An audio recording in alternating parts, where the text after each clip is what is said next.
Tout d'abord, bonjour à tous. Merci de votre présence.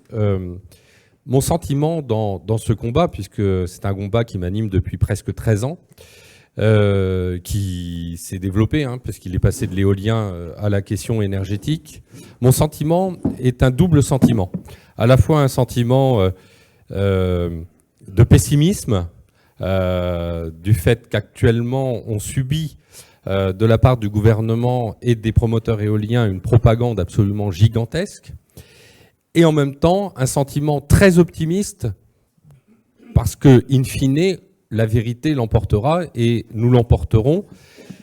Et votre présence aujourd'hui, et j'irai plus loin sur le fait que, certes, le combat est un combat rural, de la ruralité, mais on le voit bien depuis la rencontre de l'Union interalliée en septembre 2020, qui avait amené à la publication du documentaire Du rêve aux réalités de Charles Timon, qui est présent. On voit bien qu'il y a une modification très importante dans l'opinion publique de la perception qui peuvent lier à l'éolien et au nucléaire. J'en veux pour preuve l'étude de Bloom, qui est un site qui référence les comptes Twitter et qui a étudié de septembre 2021 à mars 2022 1,3 million de contenus Twitter et qui établissait que 90% des opinions étaient favorables au nucléaire et 66%, et il faisait état d'étonnement, 66% étaient hostiles à l'éolien. Ce qui signifie que nous sommes en train de gagner grâce à ces opérations que nous menons d'action de communication avec Énergie et Vérité, avec le CEREME, avec la FED et avec toutes les associations locales qui travaillent sur le terrain. Nous sommes en train de gagner la bataille de l'opinion publique. Nous n'avons pas, mais on sait bien que toute bataille culturelle est un préalable à une bataille au résultat politique, comme le précise Gramsci. Donc, cette bataille de communication, nous devons la mener et évidemment, elle est dure.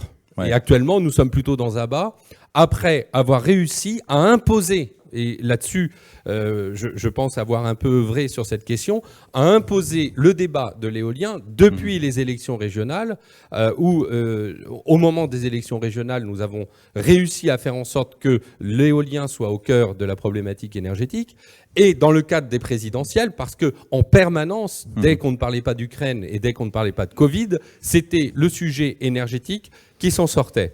Alors, je vous ramène à votre sujet sur la géopolitique en matière de politique énergétique. J'allais très très bonne transition. J'allais revenir sur un point essentiel, un chiffre majeur qui suscite chez moi ce coup de colère du caractère du déni de réalité de nos gouvernants. Moi, j'ai envie vraiment de pousser un coup de colère. J'ai pris non pas le mix électrique que l'on prend en référence en général, mais j'ai pris le mix énergétique, c'est-à-dire l'intégralité. Rappelez-nous ce qu'est le mix électrique ou énergétique. Alors le mix électrique, c'est l'électricité et comment est constituée l'électricité. C'est à peu près 500 TWh de production d'électricité. Et le mix énergétique, c'est la consommation totale d'énergie, pétrole, gaz, fossiles, et qui intègre l'électricité. Donc la consommation du mix énergétique est bien supérieure, et 4 fois supérieure, c'est 2500 TWh de consommé. Et si on prend le mix énergétique, j'insiste là-dessus parce que c'est clé pour moi. Le nucléaire représente 40%. Alors ce sont les chiffres, moi je n'utilise que des chiffres officiels, donc les chiffres du ministère de l'écologie, la base les datas du ministère de l'écologie. 40% nucléaire, 49% fossile, et 1,6% éolienne. 1,6%. Tout ça pour ça. De la consommation. De la consommation. L'éolien, ça veut dire quoi? Et c'est pour ça que je pique ce coup de gueulante. Ça veut dire que si on double la capacité éolienne, si en plus on intègre le fait que le facteur de charge diminue plus une éolienne est ancienne, on va arriver bon an mal an à 3% si on double. Ça va avoir quel impact sur l'énergie fossile? Quel impact? Et sur la lutte contre le réchauffement climatique? C'est epsilonesque. Donc on est en train, le gouvernement. Et j'ai installé un slide qui attention, pas tomber. Qui me paraît essentiel par rapport à ce 1,6%. Voilà l'électricité en fonction de l'énergie fossile. C'est l'électricité produite par l'énergie fossile. Qu'est-ce que nous enseigne ce slide? C'est qu'entre 1971 et 2021, on a bien, avec le plan Messmer, une chute considérable de notre dépendance aux énergies fossiles, qui intervient jusque dans les années 90. Grâce au nucléaire, donc. Grâce au nucléaire, et donc on voit l'impact du nucléaire sur la dépendance aux énergies fossiles. C'était d'ailleurs l'objectif des pères du nucléaire. Et on voit quoi également, cet autre enseignement? C'est que depuis 2001, développement des éoliennes, il n'y a absolument aucun effet sur le fossile du déploiement des éoliennes. Conclusion, chiffrée, sourcée, documentée, les éoliennes ne servent pas à la transition énergétique et à nous rendre indépendants ou non dépendants des énergies fossiles.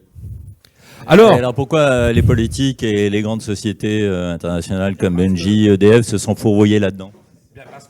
Parce qu'il y avait de l'argent public à ramasser. Il y avait d'abord de l'argent public à ramasser. On ne va pas rentrer, ça va être le cœur de notre discussion aujourd'hui. Il y a aussi le poids du lobbying, j'ai expliqué, et je le redis, l'infiltration du lobby éolien. Dans ce sens-là, voilà. Voilà, l'infiltration du lobby éolien au sein de nos institutions, au sein de nos entreprises publiques, RTE, l'ADEME. Alors l'ADEME, c'est pas semi-entreprise publique. La Direction Générale de l'Énergie et du Climat, qui a un lobby éolien allemand, l'OFATE. Et puis la puissance des lobbies auprès des partis politiques, qui vont jusqu'à l'extrême droite. Hein. C'est le lobby, je l'ai découvert dans le cadre des élections présidentielles, le lobby éolien a pénétré tous les partis politiques, y compris Reconquête et le Rassemblement national. Donc ils sont partout. Et François Hollande nous dit, dans Le Monde, je lui ai répondu dans les Échos, que dans ce contexte justement de guerre en Ukraine, et on va aborder la question, il nous dit on va mettre des éoliennes pour remplacer le fossile dont on n'a pas, qui vient de Russie. Mais c'est une absurdité absolue. C'est une absurdité absolue. Et d'ailleurs, on le voit avec l'Allemagne qui, aujourd'hui a dit on ne sort pas du nucléaire et ils ouvrent 15 centrales au charbon. Enfin, du moins, ils réactivent 15. Donc on le voit bien que la baisse du nucléaire, compensée avec éventuellement un peu d'éolien, doit être compensée par un développement sans borne des énergies fossiles fortement dépendants. Et l'Allemagne est au cœur de ce schéma-là. Alors, on le voit, c'est le deuxième point, eh bien, on se retrouve avec des politiques qui, pour répondre à de l'électoralisme pur, ont utilisé l'éolien comme symbole marketing politique de leur politique. Et aujourd'hui, eh bien, on a quoi? On a une Commission européenne qui est complètement infiltrée par le lobby éolien allemand, qui nous impose des modifications structurelles des procédures d'installation d'éoliennes en disant qu'il faut encore accélérer. Et on impose de décoter l'énergie nucléaire. Et on décote l'énergie nucléaire avec un lobbying incroyable pour empêcher que le nucléaire intègre la taxonomie. Et un discours totalement incohérent du gouvernement où on va nous dire oui, il faut prendre en compte l'avis des populations. Hein, et en même temps, ils vont dire bah oui, mais la concertation, c'est parce qu'on n'a pas fait suffisamment de travail pédagogique. Vous savez, ça c'est. Vous n'avez pas bien compris. Vous n'êtes pas assez intelligent, bonnes gens de la campagne et du monde rural. Et donc on le voit dans ce contexte de guerre en Ukraine, on est face à un double défi. Le défi local qu'a exprimé Jean-Louis sur l'acceptabilité dans les campagnes face à un pouvoir complètement inféodé au lobby éolien qui met en place des mesures pour accélérer l'installation de ces éoliennes, et en même temps un défi géopolitique qui place la France dans une situation de dépendance à l'Allemagne et aux États-Unis. Une information importante qui est passée un peu inaperçue, et je finirai dans quelques secondes. L'Allemagne, la ministre des Affaires étrangères, vient de nommer Jennifer Morgan, ministre déléguée aux affaires climatiques internationales. Jennifer Morgan était une Américaine naturalisée allemande. Elle était chef-de-monde de Greenpeace. Preuve, s'il en était, que l'Allemagne, avec les États-Unis, sont en train de promouvoir un mix gaz liquéfié, gaz de schiste, éolienne. C'est très très bon pour la planète, pour des Grunen, ça, c'est quand même incroyable, face à un modèle franco-russe basé sur le nucléaire. C'est assez paradoxal, mais la France est associée à la Russie pour le développement du nucléaire. Et nous sommes en train, sous nos yeux, d'assister à une guerre énergétique entre les différents pays, dont la France est la victime, avec des élus qui sont complètement inconscients des enjeux et qui nuit finalement aux populations locales avec ces installations d'éoliennes. Merci de votre attention. Merci. Et en tout cas, merci Merci Fabien Bouglet.